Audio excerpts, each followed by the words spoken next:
with that second quarter, and also, do you feel like a team establishes an identity on defense just the way it does on offense, and that's something you guys are still trying to find at this early stage?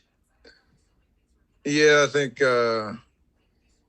when you start out a season with the expectations that we have, coming off a championship and the level that we finished off the year, it's that's what you're comparing yourself to, and we understand we have to be better on that end of the floor. We scored enough tonight, obviously, especially 50 in the second quarter. But you're giving up 70 something, and that allows them a little bit of life to think that, a couple runs can get them back in the game. And that's what happened, in the fourth. So it's we balancing like our expectation of how we should play and the pride around our defense, but also understanding that you have,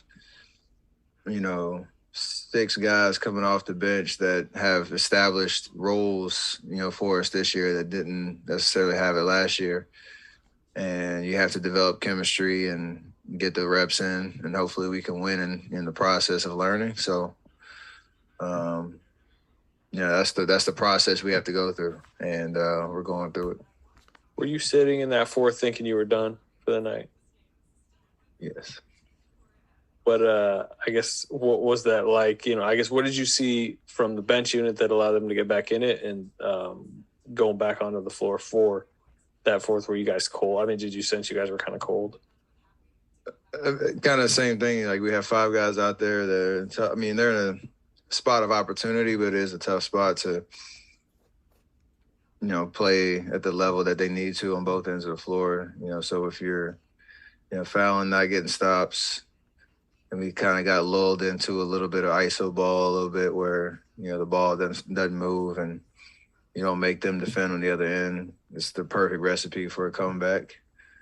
And that's what they did. And then those last 5 minutes, 4 minutes, whatever, 5 minutes, when we came back in, you're just trying to hold the fort down and just get a dub and then talk about what we need to talk about after the game.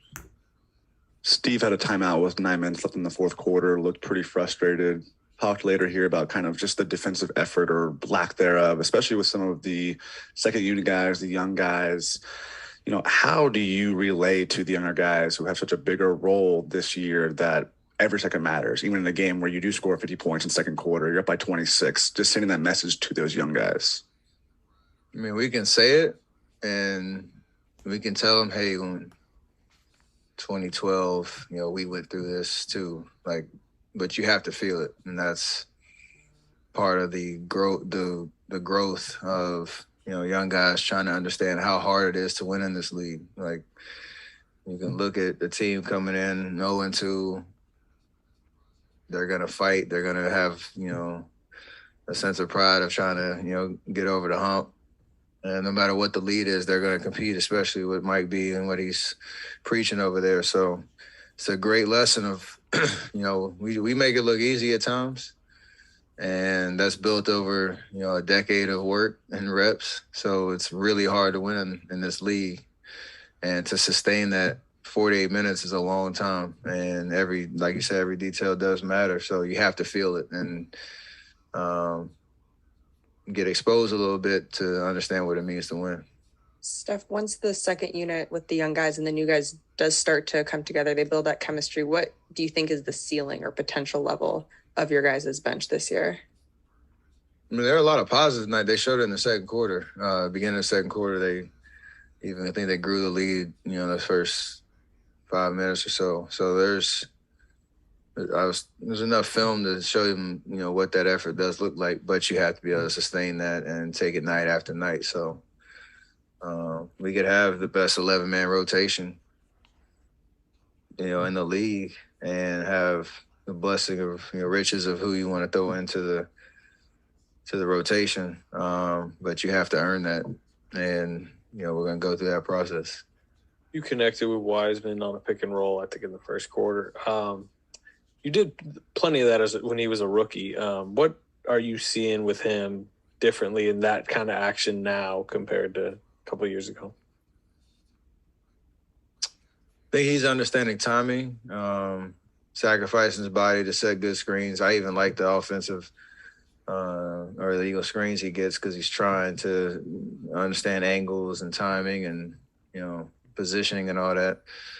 But he seems much more confident on when you do come off rolling, being able to catch it, survey, finishing at the rim. So, again, it's just reps and reps and reps because pick and roll with him can be very lethal, and it's something that should be a go-to outside of our usual motion offense. That takes a little bit longer to kind of feel and understand, but he's trying to do all the right things, and that's all you can ask for.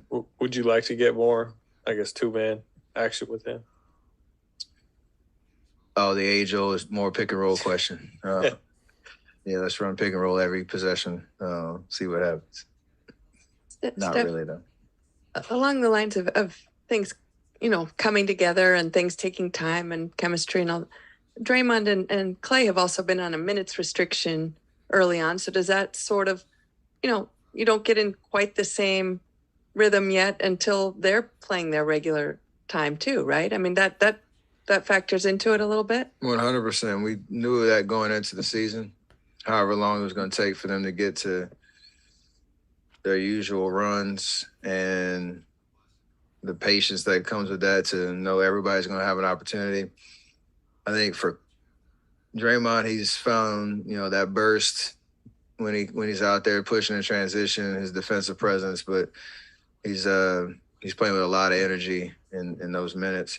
And then Clay, obviously, as well. I think he's gotten hot a couple, runs, during his restricted minutes and all that. I think it's frustrating for him just because you're trying to balance like him being a threat to score, but also looking at the clock and saying, "Oh, I only got so many possessions," and you're trying to balance it all. So,